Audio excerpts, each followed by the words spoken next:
Morning friends. आज का आपका थर्ड चैप्टर है journey to the end of the अर्थ।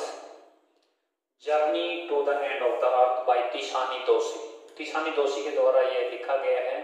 इस चैप्टर के अंदर हम बात करेंगे ग्लोबल वार्मिंग की। ग्लोबल वार्मिंग यानी तापमान का बढ़ना।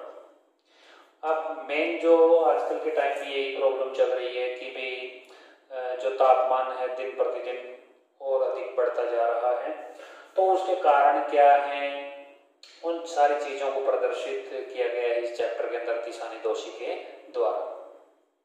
बच्चों जो स्कूल के बच्चे हैं उनको शामिल किया गया है इसके अंदर अपनी आंखों से उन चीजों को प्रदर्शित करने के लिए। तो देखिए, journey to the end of the earth by Tishani दोशी।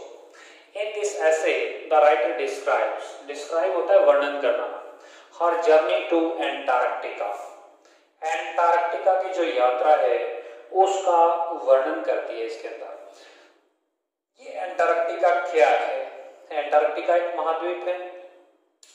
पहले क्या है बताया जाता था, आगे इसका आएगा कि भी इसका नाम है क्या है, गोंडवाना। इन past it was called Gondwana. इसको किस नाम से जाना जाता था? गोंडवाना के नाम से। आज हमारे विश्व के अंदर जो 7 महाद्वीप हैं, पहले ऐसे बताया जाता था कि ये 7 महाद्वीप हैं, एक दूसरे के साथ जुड़े हुए थे और उस सुपर कॉन्टिनेंटल को क्या नाम दिया जाता था? गोंडवाना नाम दिया जाता था। फिर पृथ्वी के अंदर हलचल होने के कारण ये जो 7 महाद्वीप हैं अलग अलग हो गए थे। पहले एक ही नाम था इसका, क्या था? गोंडवाना, और इसको बोला जाता था सुपर कॉन्टिनेंट। तो हर जर्नी टू एंटार्क्टिका, एंटार्क्टिका की यात्रा का वर्णन करती है। In past it was called Gondwana, इसको गोंडवाना के नाम से जाना जाता था। The author was working on a program called student on ice. जो लेखिका है एक प्रोग्राम पे काम कर रही थी जिसका नाम क्या था? Student on ice.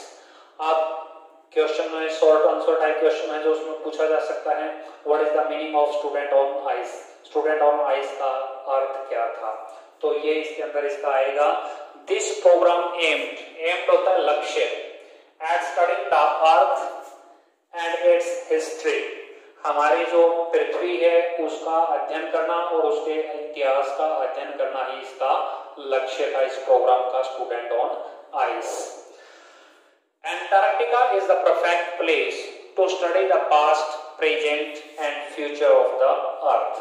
एंटार्क्टिका ही एक पूर्ण स्थान है जहां पे हम पृथ्वी के भूतकाल, वर्तमान काल और भविष्य काल का अध्ययन कर सकते हैं।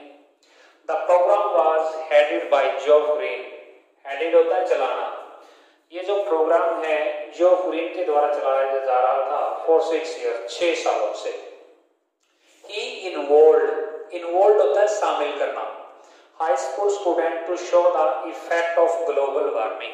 इफेक्ट होता है प्रभाव और ग्लोबल वार्मिंग तापमान का बढ़ना। तो उसने हाई स्कूल के जो विद्यार्थी थे उनको इस प्रोग्राम के अंदर शामिल किया। कौन से प्रोग्राम के अंदर? Student on ice. क्या दिखाने के लिए? कि वे तापमान के बढ़ने के क्या प्रभाव हैं उनको दिखाने के लिए।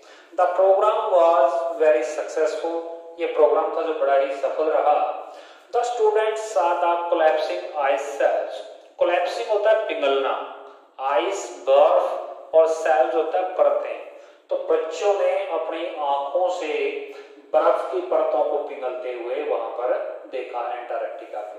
ये कैसे होता है कि भाई जो तापमान बढ़ता जाता है तो जो हमारी बर्फ की परतें जमी हुई हैं पहाड़ों के ऊपर, पर्वतों के ऊपर, तो वो पिघलना शुरू हो जाती हैं। तो अगर ये इसी प्रकार से तापमान बढ़ता रहा तो एक दिन ऐसा आएगा कि ये सारी जो बर्फ की परतें हैं वो पिघल जाएंगी और हमारी जो पूरी पृथ्वी है वो जलमग्न हो जाएगी। किसी का भी जीवन यहाँ पर संभव नहीं रहेगा। Then they realized होता है महसूस करना, the threat होता है धमकी भी होता है, लेकिन यहाँ पे क्या है? खतरा ऑफ ग्लोबल वार्मिंग। कि वे फिर उन्होंने महसूस किया कि वे तापमान के बढ़ने के क्या खतरे हैं। This essay gives the right information about the future of the earth। ये जो अध्याय है हमें पृथ्वी के भविष्य के बारे में सही जानकारी प्रदान करता है। There are very few chances for life in future। कि भविष्य में हमारे जीवन की बहुत ही कम संभावनाएं हैं। अगर इसी प्रकार से हमारा तापमान बढ़ता रहा तो। दोबारा से देख लीजिए एक बार।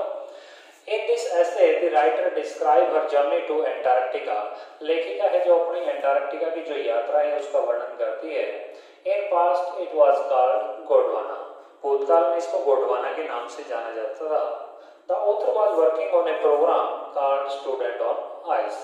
जो लेखिका एक प्रोग्राम पे काम कर रही थी जिसका नाम था Student on Ice. This program aimed at studying the Earth and its history. इस प्रोग्राम का लक्ष्य था कि हमारी जो पृथ्वी है उसका अध्ययन करना और उसके इतिहास का अध्ययन करना। ये कहाँ पे, जो अंटार्कटिका की बर्फ है उसका जो केंद्र बिंदु है वहां से इसके जो प्रूफ है वो हमें मिल सकते हैं। Antarctica is the perfect place to study the past, present and future of the earth. Antarctica ही एक पूर्ण स्थान है जहां से हम पृथ्वी के भूतकाल, वर्तमान काल और भविष्य काल का अध्ययन कर सकते हैं। The programme was headed by Geoff Green for 6 years। ये प्रोग्राम है जो जॉफ ग्रीन के द्वारा 6 सालों से चलाया जा रहा था।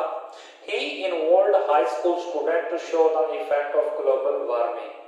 उसने हाई स्कूल के जो विद्यार्थी थे उनको शामिल किया तापमान के बढ़ने के प्रभाव को दिखाने के लिए। The program was very successful। जो प्रोग्राम था बड़ा ही सफल रहा। The students saw the collapsing ice cells। बच्चों ने अपनी आंखों से बर्फ की परतों को पिघलते हुए देखा। Then they realized, फिर उन्होंने महसूस किया the threat of global warming, कि तापमान के बढ़ने के खतरे क्या हैं। This essay gives us right information about the future of the earth। ये जो अध्याय है हमें पृथ्वी के भविष्य के बारे में सही जानकारी प्रदान करता है। There are very few chances for life in future, कि भविष्य में हमारे जीवन के बहुत ही कम संभावनाएं हैं। तो ये मोस्ट इंपोर्टेंट क्वेश्चन बनता है जो कल हमने किया था द टाइगर किंग, वो भी इंपोर्टेंट क्वेश्चन है। तो 3 चैप्टर इसके हो चुके हैं। फर्स्ट था हमारा the third level by Jack Finney, second हमारा हुआ द टाइगर किंग बाय काल्की, और ये थर्ड चैप्टर है इसका journey to the end of the earth by Tishani Doshi. 8 chapter हमारे सेकंड बुक में है और 8 चैप्टर हमारे फर्स्ट बुक में है। तो फर्स्ट बुक के लगभग हमारे जो 8 चैप्टर हैं वो हो चुके हैं। आप पहले की वीडियो इसमें चेक कर सकते हैं। Thank you very much.